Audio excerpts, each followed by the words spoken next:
Sobat Maestro, sesaat lagi kita akan bersama-sama mengikuti ibadah raya bersama Gereja Bethany Fresh Anointing. Selamat mendengarkan.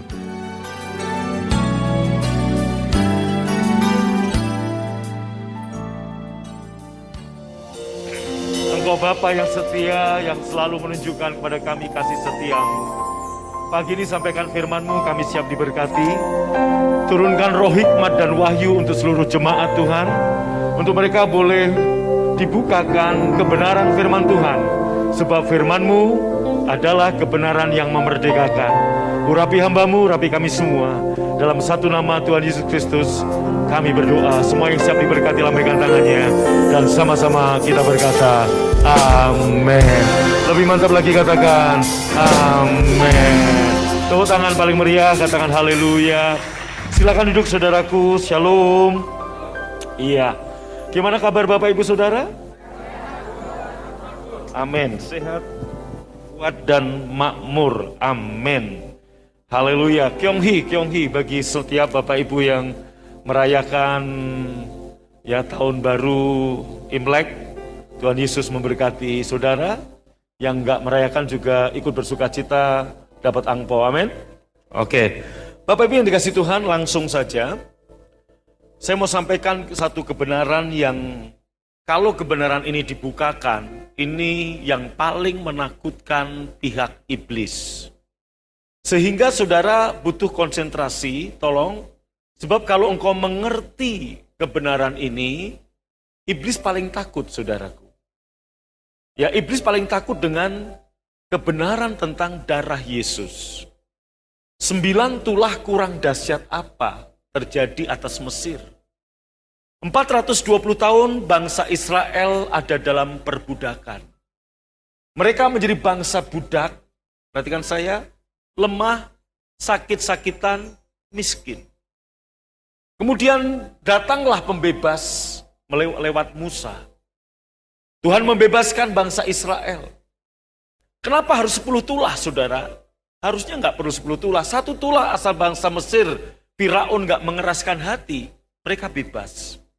Tapi 9 tulah yang dahsyat, termasuk hujan es, kegelapan, ada katak, ada macam-macam.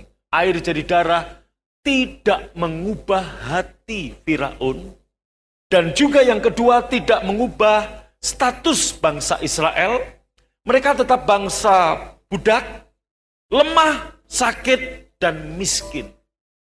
Tetapi tulah yang terakhir, yang hari ini, yang pagi ini saya mau bukakan kepada saudara, yaitu darah. Mengubah status bangsa Israel bukan lagi bangsa budak, tapi merdeka. Dan bukan hanya merdeka, tapi sehat dan kuat. Dan bukan hanya sehat dan kuat, tapi juga makmur dan kaya. Amin. Dalam Keluaran 12 ayat 13 dikatakan, darah itu menjadi tanda bagimu pada rumah di mana kamu tinggal. Apabila aku melihat darah itu, aku akan melewatinya. Pesak atau Paskah. Jadi tidak akan ada tulah kemusnahan di tengah-tengah kamu apabila ada darahnya. Tidak ada penghukuman ke rumahmu, ke hidupmu, bila aku melihat darah. Jadi yang membuat mereka, bangsa Israel, luput dari tulah, luput dari wabah, luput dari sakit penyakit, bukan karena kebaikan orang Israel, bukan karena mereka hidup benar atau tidak, tapi hanya satu, karena apa? Darah. Seperti saya katakan bahwa perjanjian lama penuh dengan lambang-lambang, dan bayang-bayang itu menunjuk pada wujud Yesus. Nah saudaraku, apa yang terjadi dalam satu malam itu? Tentunya 400 tahun jadi budak, mereka penuh dengan sakit penyakit, sakit ginjal, TBC, asupan gizi yang kurang, tubuh yang bungkuk. Karena mereka kerja tanpa upah. Nggak salah pun mandor-mandor Mesir akan mencari kesalahan untuk dicambuk. Lebih-lebih kalau salah, waduh habis deh saudara. Nah, saudara, tapi malam itu Tuhan menyuruh mereka menyembelih anak domba yang berumur 1 tahun, jantan. Kemudian saudaraku, saya percaya mereka sedang menyembelih dan darahnya ditampung di ember atau di baskom atau di panci. Dan apa yang terjadi, saudaraku? Mereka harus memercikkan darah itu ke ambang pintu dan tiang kanan dan tiang kiri. Kalau seandainya kita hidup di zaman itu, kita nyembelih anak domba atau anak kambing, kita tampung darahnya, dan kemudian kita simpan di rumah kita. Kita lupa memercikkan darah itu di ambang pintu rumah kita. Maka saat malaikat maut melewatinya, maka anak sulungmu, anak sulung binatang piaraanmu malam itu mati. Mungkin kau akan protes, Tuhan, aku udah nyembelih anak domba. Tapi Tuhan berkata, kenapa kamu tidak percikan di ambang pintu atas, kanan, dan kiri? Nah, saudaraku, mereka yang memercikan darah anak domba ke pintu, ke kanan, ke kiri, apa yang terjadi dengan mereka?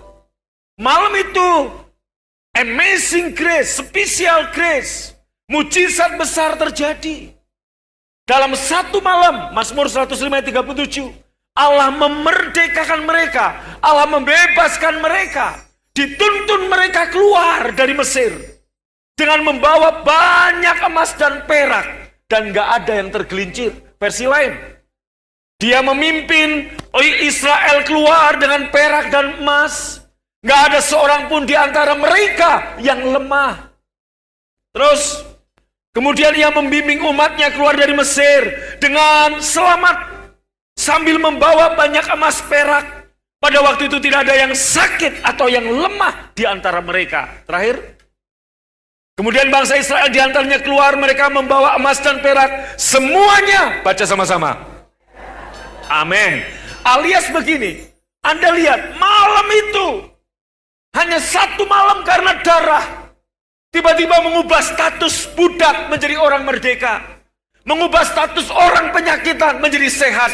Mengubah status orang yang lemah menjadi kuat. Mengubah status orang miskin menjadi kaya. Karena apa? Darah. Amin. Nah, peristiwa ini terjadi sebelum hukum Taurat itu turun di Gunung Sinai. Ini masih di Mesir. Kemudian saudaraku, waktu berjalan, apa yang terjadi? Akhirnya Tuhan menetapkan imam-imam keimaman. Dan saudaraku, dalam kitab imamat akhirnya, apa yang terjadi saudaraku? Musa memercikan darah kepada Harun dan anak-anaknya untuk dikhususkan, dikuduskan menjadi imam. Dan saudaraku, dalam imamat ada aturan, yaitu kalau ada seorang yang kena kusta, maka orang itu akan diasingkan di luar kota. Tapi kemudian saudaraku, orang yang kusta itu katakan sembuh, maka apa yang terjadi? Dia akan kembali ke kotanya. Sebelum dia kembali ke kota, dia nggak boleh masuk kota sebelum seorang imam keluar dari kota. Imam akan keluar dan menemui dia di pinggir kota. Perhatikan saya, sebab saudaraku, iblis gak senang kalau kebenaran tentang darah disingkapkan buat saudara. Saudara akan diganggu dengan WA, dengan SMS, dengan dialihkan. Kenapa? Saudara, sebab Tuhan tahu, iblis tahu, kalau kamu mengerti tentang darah, kamu akan menjadi pemenang dalam kehidupan. Faktanya banyak orang Kristen, perhatikan saya, banyak orang Kristen, saudaraku, masih dalam keadaan lemah, budak, diperbudak oleh dosa, diperbudak oleh kemiskinan, diperbudak oleh penyakit. Karena apa? Karena tidak tahu darah. Maka saya katakan, sebanyak apapun darah itu, saudaraku, sebaskom, bahkan sekontainer, kalau kamu simpan di rumah, kalau orang-orang Israel simpan di rumah tanpa dipercikkan, maka tidak ada dampaknya, saudara. Itulah yang terjadi bagi banyak orang Kristen hari ini. Mereka tahu mereka punya darah Yesus, tapi mereka nggak tahu bagaimana cara menggunakannya, saudaraku. Ya, mereka nggak tahu cara menggunakannya. Itu yang membuat mereka, saudaraku, hidup di dalam perbudakan, sakit penyakit, kemiskinan, dan sebagainya. Maka tadi saya katakan, saat orang kusta itu sembuh, saudaraku, dia merasa sembuh, tapi dia belum boleh masuk kota sebelum seorang imam keluar dari perkemahan, keluar dari kota, dan menemui si penderita kusta ini, dan memeriksanya. Setelah diperiksa itu sembuh, maka apa yang dilakukan oleh seorang imam ini? Dia mencelupkan hisop ke dalam darah, dan darah itu dipercikan ke orang kusta yang sembuh ini, dan dia berkata, kamu tahir. Baru dia boleh masuk kota, dan dia menerima semua yang pernah hilang dalam hidupnya. Maka Bapak Ibu, setelah hukum Taurat turun, Tuhan mengajar mereka, Tuhan melatih mereka. Ada namanya bait Allah yang disebut tabernakel. Bait Allah pertama itu Musa yang bangun, namanya tabernakel Musa. Saudaraku, bait Allah kedua dalam bentuk gedung yang jadi Salomo yang membangun. Nah, saudaraku, dalam perjanjian lama, dalam hukum Taurat, Allah tinggal di tempat yang sangat jauh, di mana kita nggak bisa menghampirinya. Karena Allah ada di ruang Maha Kudus, digambarkan dengan tabut perjanjian. Seorang pun dari saudara nggak bisa memasuki, hanya imam besar keturunan Harun. Itu dalam perjanjian lama. Kembali ke tadi. Maka ada peraturan imamat dan sebagainya. Saudaraku, di dalam tabernakel atau bait suci atau bait Allah atau bait Tuhan, ada perkakas-perkakas, ada perabot-perabot, ada kaki dian, ada macam-macam, saudaraku, dan ada perabot yang paling kecil, paling nggak berharga, paling sederhana, paling murah, namanya hisop. Nah, mari kita lihat hisop ini dibuat dari apa? Kalau tabut dibuat dari kayu, di macam-macam, hisop ini terbuat dari daun. Hisop adalah tumbuhan herbal. Tumbuhan ini sering dijadikan obat-obatan karena memiliki sifat antiseptik, pereda batuk, ekspektoran. Tumbuhan ini sudah dijadikan obat sejak zaman dahulu kala. Terus saudaraku, nah, ini dia, saudara. Hisop tumbuh atau hidup di daerah Timur Tengah. Kalau di Indonesia kurang lebih kayak seledri lah, sekira itu. Nah, saudaraku, inilah perabot, perhatikan saya sekarang, perabot yang paling sederhana, paling nggak berharga. Berapa sih harga seledri? Karena sederhana, karena kecil, karena murah, orang nggak nganggep. Tetapi betapa pentingnya hisop itu. Sebab hisop itu, saudaraku, berfungsi untuk dicelupkan ke darah anak domba yang disembelih. Dan kemudian, saudaraku, hisop ini yang sudah berlumuran darah dipercik-percikkan kemana? Ke orang-orang atau ke tempat-tempat atau ke barang-barang yang dikuduskan. Dipakai untuk memercikkan darah korban anak domba untuk apa? Satu, pengudusan. Yang kedua, untuk perlindungan. Ya, yang ketiga, untuk apa? Kesembuhan.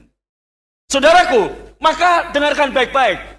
Banyak orang Kristen nggak mengerti ini. Kebenaran tentang darah tertutup bagi banyak gereja. Kebenaran tentang darah ketutup bagi banyak hamba Tuhan. Maka saya katakan, kalau Anda mengerti ini, maka nggak cukup dengar khotbah hanya pagi ini, sore nanti Anda online, live streaming, lihat, dengar 2-3 kali, Anda akan mengerti. Dengarkan baik-baik. Hisop, hal yang sederhana. Hisop ini hanya perantara. Saudaraku, dicelupkan ke darah anak domba dalam perjanjian lama. Nah, kemudian dipercik-percikan ke siapa? Ke orang, ke barang, ke tempat. Maka ada pengudusan, ada perlindungan, ada kesembuhan. Maka saudaraku, sebanyak apapun darah yang kamu miliki, yang tersimpan di baskom, di ember. Saudaraku, tidak akan membawa dampak apapun dalam kehidupanmu kalau darah itu hanya tersimpan. Maka yang harus kamu dan aku lakukan apa?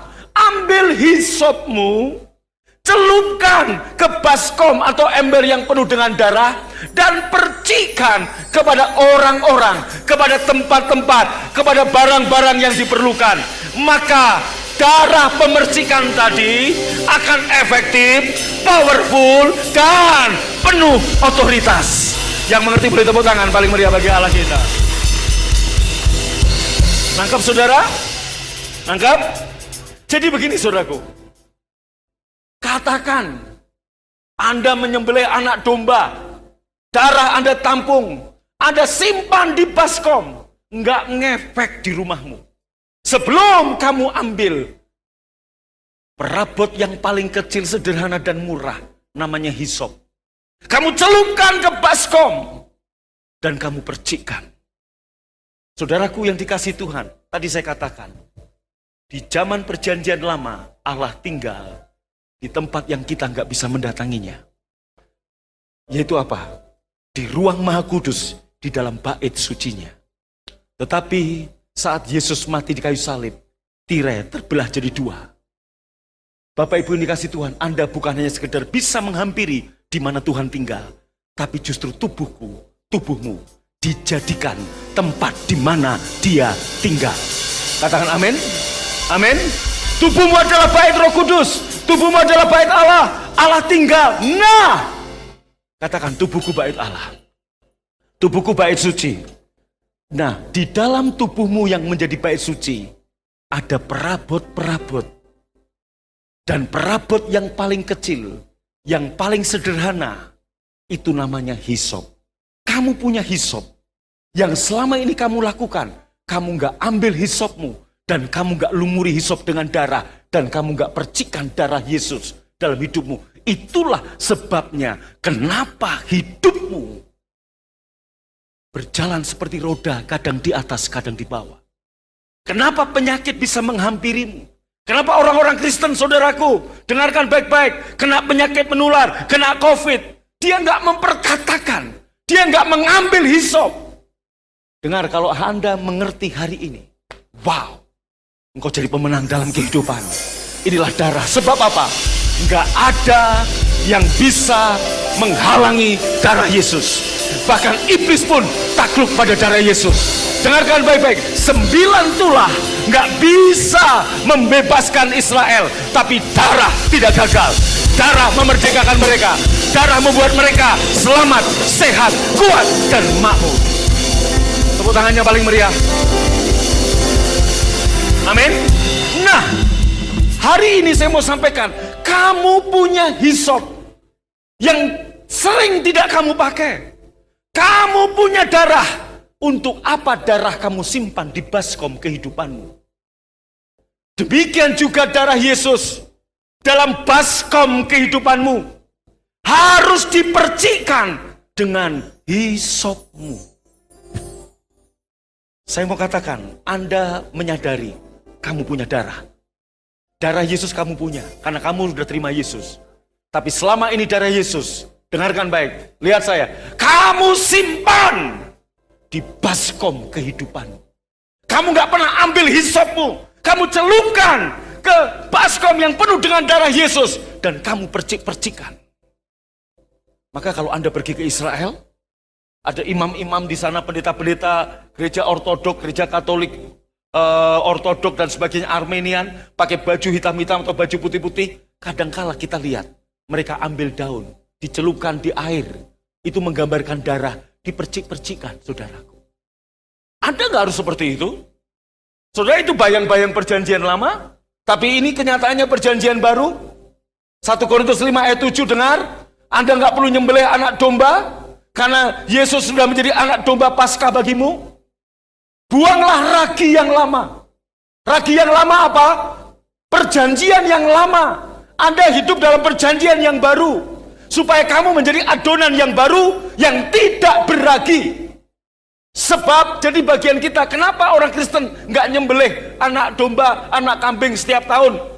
Bikin korban. No. Sebab apa? Anak domba Paskah kita telah disembelih. Namanya siapa? Yesus. Amin. Kalau kamu masih pakai yang seperti itu, kamu nyembelih anak domba, anak kambing, saudaraku, kamu masih punya ragi yang lama. Kalau kamu nyiprat-cipratin pakai hisop, kemudian ada darah anak kambing, kamu ciprat-cipratin, kamu masih pakai lama, itu bayang-bayang. Yang Tuhan mau, fakta kenyataannya, hidup dalam perjanjian baru. Ingat, Yesus anak domba Allah yang telah disembelih. Katakan amin. Nah, sekarang perabot yang paling kecil di dalam bait Allah. Siapa bait Allah? Kurang keras. Siapa bait Allah? Angkat tangan tinggi. Anda bait Allah?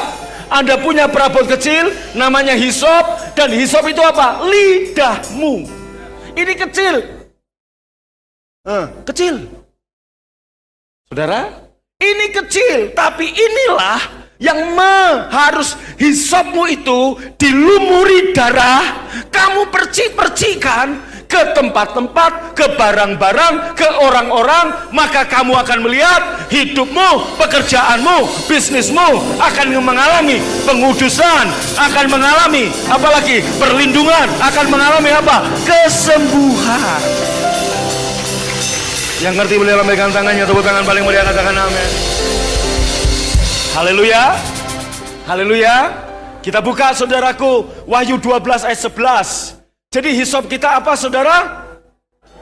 Nah, mulai sekarang saudaraku, ayo, saya ngerti budaya Indonesia biasa diem, pasif. Anda lihat sekolah-sekolah di Indonesia dengan sekolah-sekolah di Amerika. Kalau Anda nonton film drama Hollywood, itu anak sekolah sama gurunya debat ngomong biasa. Kita di Indo biasa diajar, murid itu hanya nerima, diem. Saudaraku nggak begitu, maka itu terbiasa juga di gereja. Pendeta udah kayak khotbah semangat kayak saya, Anda masih, nah itu dia. Kamu nggak pernah pakai hisopmu. Mestinya kamu mengaminkan. Mestinya kamu yes, amin. Itu hisopmu dipakai. Amin. Hisop kalau nggak dipakai ya kayak daun seledri tok. Nggak ada artinya. Hisop itu dicelupkan ke darah. Kamu sudah punya darah anak domba Allah, namanya darah Yesus. Nah, kamu celupkan lidahmu ke darah, kamu cipratkan ke tempat-tempat, ke barang-barang, ke orang-orang yang diperlukan. Kamu akan melihat keselamatan, pengudusan, kemerdekaan, perlindungan, kesembuhan. Itu yang terjadi. Amin. Wow. Kita lihat saudaraku. Dan mereka mengalahkan iblis. Siapa mereka? You and me. Dan kita mengalahkan iblis oleh nih. Jadi darah anak domba itu, saudaraku, senjata yang Tuhan berikan kepadamu untuk mengalahkan iblis. Iblis dan segala manifestasinya dalam kehidupanmu. Dengan cara apa kita mengalahkannya? Kita sadar kita punya darah anak domba dan oleh hisop kita, perkataan, kesaksian kita. Oleh darah anak domba, oleh kesaksian kita, iblis dikalahkan, kuasanya dihancurkan. Tuh, Bapak Ibu, jadi kalau cuma ada darah anak domba, kamu nggak pakai hisopmu, nggak ngefek bro. Itu yang sering terjadi pada orang Kristen hari ini. Nggak heran, banyak orang Kristen tiap minggu ke gereja, hidupnya nggak berubah, tetap jadi pecundang dalam kehidupan. Karena apa? Hisopnya dipakai untuk yang salah. Nggak dilumuri darah Yesus. Kalau hisopmu, kamu lumuri dengan darah Yesus. Kamu mulai cipratkan ke bisnismu, ke anak-anakmu, ke orang tuamu, ke hidupmu, ke pekerjaanmu, ke tokomu. Wow. Engkau jadi pemenang dalam kehidupan. Katakan amin. Contoh praktisnya apa? Saya kasih contoh. Tiap pagi saya bangun tidur, saya ambil hisop saya, yaitu lidah. Dan saya mulai Saya lumuri dengan darah Yesus yang ada dalam baskon kehidupan saya. Dan saya berkatakan, thanks Lord. Aku sehat, aku kuat, aku makmur. Dan sepanjang hari ini, aku percikan sepanjang hari kehidupanku dengan darah-Mu. Maka aku tahu, kemenangan, keberhasilan, special grace menjadi bagianku sepanjang hari ini. Katakan amin. Bapak Ibu dikasih Tuhan. Kita buka satu ayat lagi, Filemon 1 ayat 6, FAI-nya langsung. Aku berdoa, sementara kamu bersaksi tentang imanmu, imanmu itu akan menguasai kehidupan orang lain. Saudaraku, waktu kamu bersaksi. Bersaksi dengan apa? Kamu sedang memercikan darah dengan hisopmu, mulutmu, lidahmu. Sementara kamu bersaksi, apa yang terjadi? Imanmu itu jadi yang disaksikan iman, yang diberitakan percikan darah Yesus. Bukan percikan darah burung hantu, darah Yesus. Amin. Ngomong nu bener, entong tebalik ngomong teh. Nyahun teh. Nah, tepuk tangan buat Tuhan Yesus. Amin. Imanmu itu akan menguasai kehidupan orang lain. Artinya apa, Pak? Waktu saya saksikan, saya percikan, saya lumuri hisop saya dengan darah Yesus. Dan saya percikan kepada kehidupan saya, kepada anak-anak saya, kepada keluarga saya, kepada gereja yang Tuhan percayakan saya gembalakan, kepada bisnis saya, kepada toko saya, pabrik saya, kantor saya. Dengar baik-baik. Iman saya menguasai keadaan, menguasai orang lain. Saya beri contoh. Gimana Pak Agung kabar anak-anaknya? Waduh, anak-anak saya dahsyat, pinter, takut Tuhan. Saya memercikan. Saudaraku, cukup titik, nggak perlu koma. Pak, tadi kata-kata iman. Faktanya sih belum, masih beleguk, masih berdegong Pak. Nah, Anda nggak perlu ngomong begitu. Anda itu namanya ragi yang lama. Amin. Lengkap? Nah, saudaraku, ini yang saya katakan. Kemudian apa? Iman saya tadi menguasai anak-anak saya. Revival Chris, saudaraku, berubah hidupnya, melayani Tuhan. Karena saya menyaksikan iman saya. Termasuk menguasai keadaan, ekonomi, keuanganmu. Saya lagi bongkar-bongkar cari dokumen, tiba-tiba ketemu tahun 2004 saya daftarin anak saya sekolah SD Bintang Mulia, saudara. Uang pangkal 6 juta, aku nggak punya duit. Dan aku pantang untuk minta keringanan, artinya diskon, itu bukan, nggak aku banget deh kira-kira bahasa sekarang. Saya hanya minta keringanan pembayaran diangsur. Saudaraku, itu faktanya. Untuk bayar pun saya harus diangsur berapa kali, saya sanggupnya begitu. Tetapi, saat aku khotbah, saat aku ketemu orang, saat ada keluarga tanya, gimana kabar keuangannya? Saya nggak pernah berkata, aku nggak pernah menyaksikan kekuranganku. Aku nggak menyaksikan, saudaraku, ketidakberdayaanku soal finansial. Yang aku saksikan, Yesus datang untuk memberi aku hidup dan hidup dalam segala kelimpahan. Maka, ingat, iman yang saya saksikan tadi menguasai kehidupan ekonomi saya. Sehingga, lihat, di dalam engkau, di dalam saya, orang-orang melihat kebaikan yang dilimpah-limpahkan dari Tuhan Yesus Kristus. Katakan amin. Katakan amin. Amin. Itu yang harus Anda saksikan. Mungkin hari ini faktanya Anda mungkin secara fisik lemah, secara fisik Anda sakit. Tapi waktu Anda ditanya, Anda dapat telepon, orang tanya, gimana kau kabarnya? Sehat. And now like the weak say, I am strong. Katakan amin. Haleluya. Itu hisop, saudara. Nah, jadi dari sini kita ngerti. Hari ini, pulang dari sini, sambil nyetir mobil. Contoh praktisnya. Sambil kamu buka toko, kamu bisa berkata, aku perciki tokoku ini dengan darah Yesus.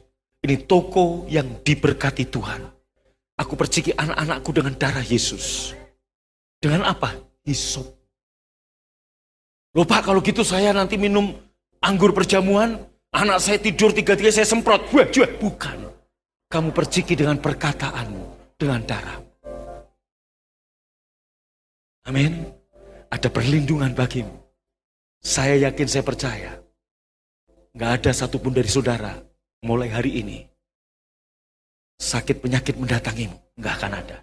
Tapi kebaikan, kebaikan, kebaikan, kebaikan Tuhan berlimpah, limpah, limpah bagimu. Waktu kamu mengerti tentang darah. Amin. Nah, kita lihat kebenaran tentang darah Yesus.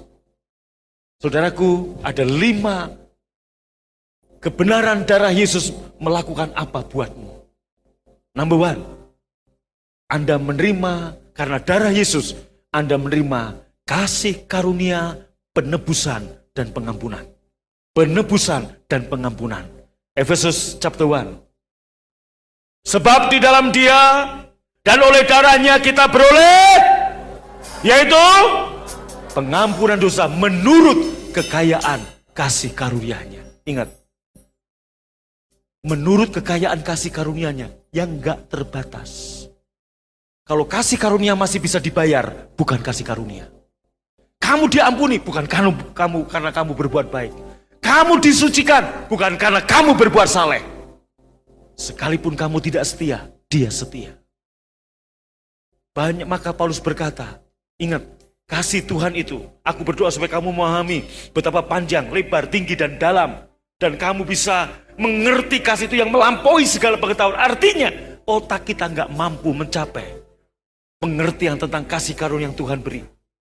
Saking hebatnya, saking dahsyatnya. Amin. Bahkan di saat kamu jadi musuh Tuhan, musuh Allah, Yesus datang mendamaikan kamu. Wow. Dengar baik-baik. Oleh darahnya kita beroleh penebusan, yaitu pengampunan dosa menurut kekayaan kasih karunia-Nya. Sebentar, kenapa saya katakan darah itu harus dipercikkan? Sebab nyawa manusia terletak di darah. Dan darah itu bisa berbicara. Darah Habil, ayatnya Ibrani, darah Habil berbicara, walaupun Habil sudah mati. Darah Yesus lebih kuat berbicara. Jadi begini Pak, bro, sis, lihat saya. Yesus mati di kayu salib, darahnya tertumpah. Ada hujan, mengalir ke sungai-sungai. Orang minum, mengalir ke bawah, ada sumber mata air. Mengalir ke orang-orang. Nonton film Ben-Hur, ibu dan adiknya Ben-Hur sembuh karena darah. Dia ada hujan, darah itu tercampur. Perhatikan baik-baik. Waktu Habil dibunuh Kain, Habil udah mati, tapi darahnya berbicara kepada Tuhan. Untuk apa? Berteriak untuk balas dendam. Berteriak menuntut keadilan. Tetapi darah Yesus yang mengalir dalam tubuhmu, mengalir dalam diriku, itu dipercikan. Ingat, dan kepada darah pemercikan. Jadi kalau darah nggak dipercikan, hanya di baskom kehidupanmu, nggak ngefek. Kamu yang harus memercikan, dan darah yang dipercikan, itu bisa berbicara. Angkat tangan saudara, lihat saya. Dan darah Yesus berbicara lebih kuat dari darah Habil. Apa yang Yesus teriakan, dari Yesus teriakan? Pengampunan, kasih, penebusan, kemenangan, kesembuhan, kemakmuran. Haleluya! Itu. Amin. Maka saya katakan, banyak gereja nggak dibukakan pengertian seperti ini. Karena iblis tahu, kalau ini dibukakan, engkau nggak pernah jadi pecundang lagi. Engkau jadi pemenang dalam kehidupanmu. Amin. Kembali ke tadi, kebenaran darah Yesus yang pertama, engkau menerima kasih karunia penebusan dan pengampunan. Ya aja, Efesus 1, nomor 2. Anda diampuni dan dibersihkan. Kalau namanya udah disucikan, bersih, nggak ada dosa lagi. Maka Anda kudus bukan karena Anda berbuat kudus. Kekudusan Anda karena darah Yesus. Sekarang Anda dan saya orang kudus. Kita tahu identitas kita sebagai orang kudus, hiduplah di dalam kekudusan. Itu, saudaraku. Kita nggak berjuang untuk kudus. Kita berjuang untuk apa? Untuk menjaga kekudusan. Sebab kekudusan kita dihadiahkan. Wah, Anda disucikan dari segala dosa. Dosa masa lalu, dosa masa kini, bahkan dosa yang akan datang. Dosa yang Anda sadari maupun yang nggak Anda sadari. Karena kita nggak tahu, kadang-kadang kita nggak sadar kita berbuat dosa. Betul? Ada dosa yang nggak disadari. Nah, ayat 9-nya. Ia mengampuni segala dosamu dan menyucikan kamu. Itulah kebenaran darah Yesus. Nomor berikutnya, Anda dibenarkan dan dinyatakan sebagai orang benar. Ingat baik-baik. Dengar saya. Kalau ada pendeta berkhotbah, ayo kita berjuang. Berusaha untuk menjadi orang benar. Sampai kapanpun dia nggak akan pernah jadi orang benar. Itu khotbah yang ngawur, tidak alkitabiah. Sebab kebenaran yang kita terima bukan perjuangan kita. Kebenaran yang kita terima adalah anugerah. Saya dan saudara dibenarkan bukan karena perbuatan benar Anda, tapi karena anugerah. Nah, sekarang sadari status saya sebagai orang benar, bisnislah dengan benar. Hiduplah dengan benar. Amin. Bekerjalah dengan kebenaran. Karena statusmu orang benar. Anda bukan lagi anak gelandangan, Anda anak raja. Yes. Roma 5 ayat 9. Baca sama-sama. 1, 2, 3. Sekarang telah dibenarkan oleh darahnya. Kebenaran darah Yesus memerdekakan kita dari kesalahan. Anda dinyatakan tidak bersalah. Anda orang benar. Anda orang benar. Anda orang benar. Maka Mazmur 55, serahkan segala kekhawatiranmu kepada Tuhan. Tidak selamanya orang benar dibiarkan goyah. Siapa orang benar? You and me. Tepuk tangan buat Tuhan Yesus. Katakan haleluya. Nomor berikutnya, Anda dikuduskan. Ibrani 13 ayat 12. Amin. Itulah juga sebabnya Yesus telah menderita di mana? Di mana? Di luar pintu gerbang Yerusalem. Untuk apa? Menguduskan umatnya. Dengan apa? Darahnya sendiri. Nih, Pak, Bu, Pak, nih. Kenapa Yesus nggak mati di dalam kota Yerusalem? Kenapa Yesus mati di luar kota Yerusalem? Sebab, saudaraku, Yesus, saya katakan dia mati di Golgota. Dan secara geografis, Golgota itu ada di sebelah utara Yerusalem. Sampai hari ini. Nah, Yesus sebagai imam besar agung keluar dari kota Yerusalem, menderita di situ, menguduskan umatnya dengan darahnya. Ngapain? Satu persatu dari kita yang datang menghampiri Yesus, kita ini penderita kusta, yaitu orang-orang pendosa, orang-orang pezina, orang-orang penipu, orang-orang pembohong, orang-orang yang layak dimurkai. Yesus memercikkan darahnya kepadamu, kepadaku, di luar kota Yerusalem. Yerusalem surgawi. Ini berbicara Yerusalem, engkau diperciki, engkau dikuduskan. Dan Yesus menyatakan, engkau dan aku tahir. Kita boleh masuk ke Yerusalem surgawi. Maka gereja-gereja menyanyikan, oh Yerusalem, kota mulia, hatiku rindu ke sana. Yang kita rindukan bukan Yerusalem fisik yang ada di Israel, tapi Yerusalem surgawi. Yaitu saat kapan? Saat saudara dan saya diangkat dalam awan-awan kemuliaannya. Saat Yesus datang. Kenapa? Saudara udah tahir lewat pengudusan darah Yesus. Wah. Maka nanti umur 90, umur 100, kamu semua rest in peace. Sudah puas hidup, gak perlu takut mati. Dan panggil anak cucumu, anak cucu, ada apa opung? Opung Doli mau mati. Amin, langsung mati, enak sekali. Umur 95. Kemudian saudaraku, halo, amin, luar biasa. Wow, yang terakhir, Anda menjadi tempat kediaman Allah, bait Roh Kudus. Bukan lagi ruang Maha Kudus. Di perjanjian lama, ragi yang lama.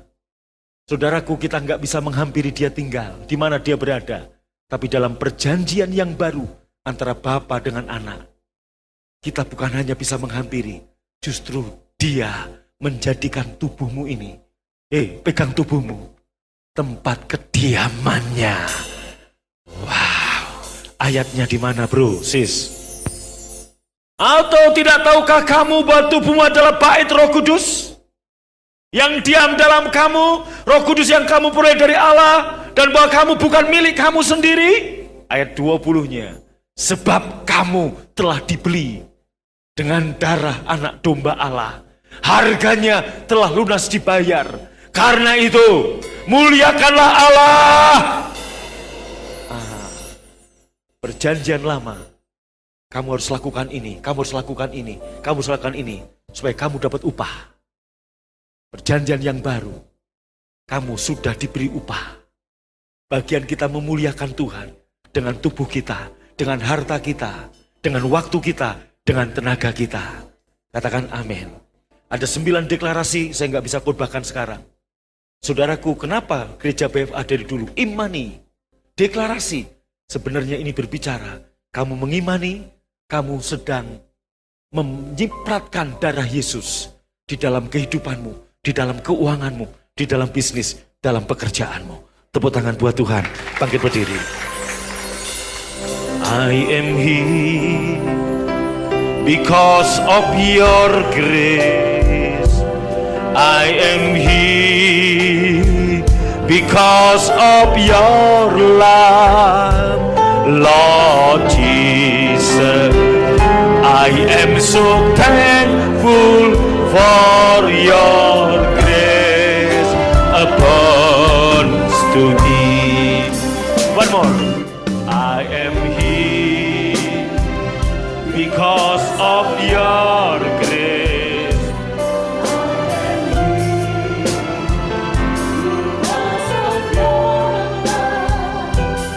Lord Jesus, I am so thankful for your grace abounds.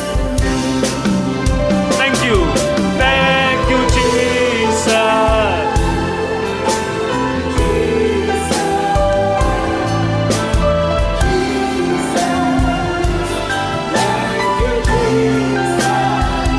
It's only by your grace that I could live today.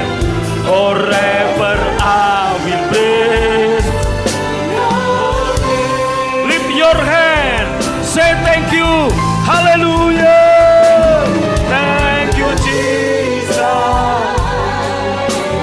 Jesus, amen. Jesus, thank you, Jesus.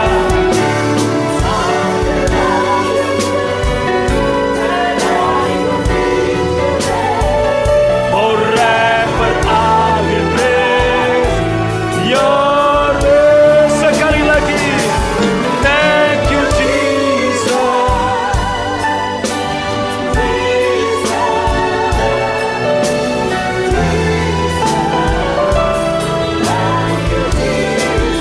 Amen. That I could live today. Forever I will praise. Forever I will praise. Forever I will praise your name.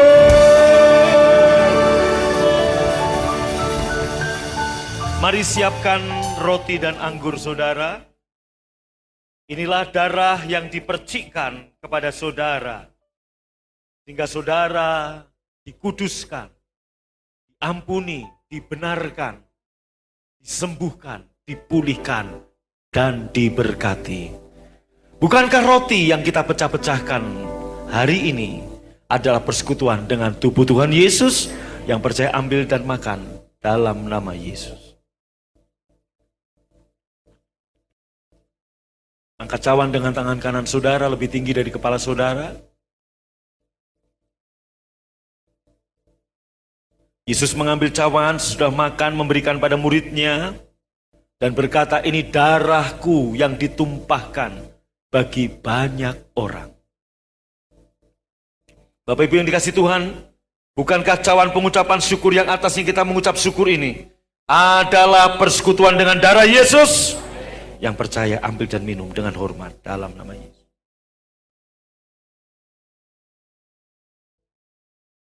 Naikkan syukurmu dalam 1-2 menit. Thank you Lord, aku di sini karena kasih karuniamu, aku ada karena kemurahanmu. Pulang dari sini, ambil hisopmu, percikkan ke anak-anakmu, ke suamimu, ke orang tuamu, ke keluargamu, ke kantormu, ke bisnismu, ke pekerjaanmu, bahkan ke bangsa dan negara ini.